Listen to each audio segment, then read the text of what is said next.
My grandparents took me to the Rainbow Room at the top of the GE building in Rockefeller Center when I was 4 years old. The dance floor was polished and gleaming.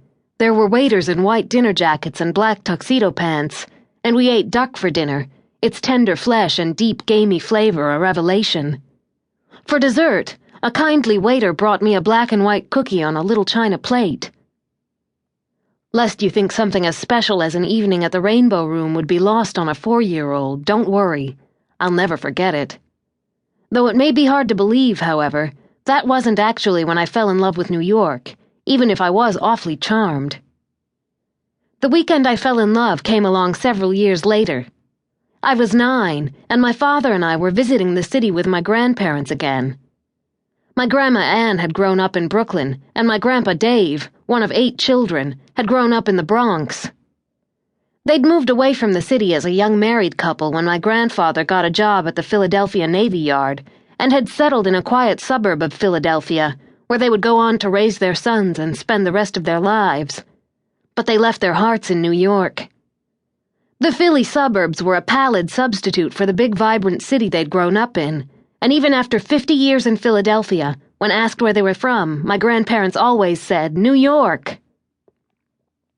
Grandma and Grandpa surrounded themselves with other New Yorkers and often returned to Manhattan on day trips, taking a bus into town, where they'd catch an afternoon performance at the opera or go to a matinee at the theater.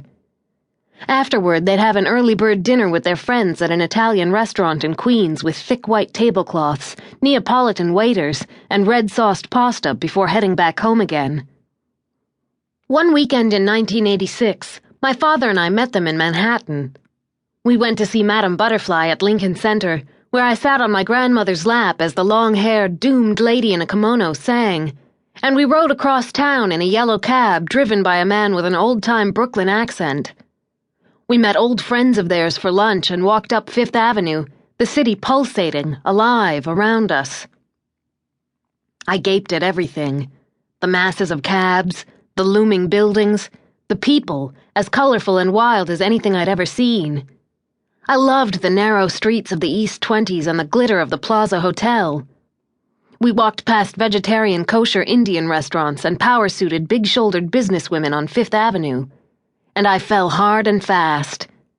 I bought a canvas I Heart New York tote bag from a street vendor and came home bubbling, proclaiming it, and knowing it in my bones. One day, I'm going to move to New York. And so, 15 years later, I did. I left Paris and Berlin behind, along with all the confusion and sadness that lurked there, and I found myself a job at a publishing company in Rockefeller Center.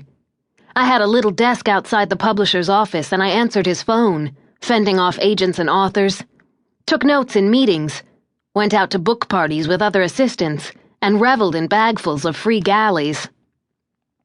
I walked over the Brooklyn Bridge at sunset, skin tingling, with a still glorious lower Manhattan in plain sight, and felt a smug pride when I learned to navigate the West Village without a map.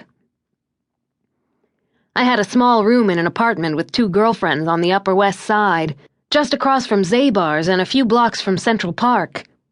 My roommates worked in publishing too, and after work we'd watch old Meg Ryan movies set in the streets around our apartment. On weekends we stayed out late or threw dinner parties with borrowed chairs and Christmas lights strung up over the windows, and in winter we fought with our landlady about the heat. That first year in New York, I spent every day in a febrile state of joy, discovering the thrill of black and white movies on Sunday afternoons at Film Forum, having Bloody Marys in pint glasses for dinner at the Tile Bar in the East Village, shaking Bill Clinton's hand at a book party in Tribeca, taking buses all around town just so I could see each neighborhood all the way through, hearing the laconic subway conductor announce Times Square as the crossroads of the world every morning on the way to work, and seeing all my fellow passengers break out in a smile. I never felt alone in New York. None of the solitude that had so dogged me in Paris was anywhere to be found. Even on long, solitary walks in Central Park and on early morning cab rides home after a long night out with friends, I felt like I was surrounded by people in the best possible way. I never minded the crowds. After the heartbreak of leaving Max behind, it felt like New York was healing me.